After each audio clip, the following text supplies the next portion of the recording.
Hello rise. এই মায়ের মতন করছিস যে? Oh sorry sorry sorry sorry hello guys, আজ হচ্ছে 5ই সেপ্টেম্বর। এই কথা ওটা 15।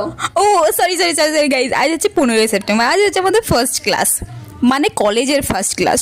কিন্তু বৃষ্টির অবস্থা দেখো গাইজ, কত বৃষ্টি পড়ছে। এত বৃষ্টি পড়লে কেউ হয় গাইজ? ঠাকুরকে একটু প্রণাম করলাম যাতে বৃষ্টিটা না পড়ে।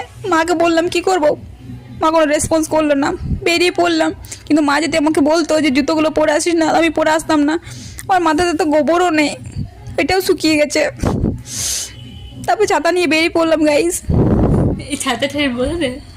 ও গাইজ, আরেকটা কথা তোমাদের সাথে শেয়ার করা হয়নি, পরে করছি গাইজ। তার আগে আমি বলি, এই বাসটার আশায় আমি ছাতাটা বন্ধ করলাম গাইজ, কিন্তু বাসটা আমাকে ছেড়ে চলে গেল।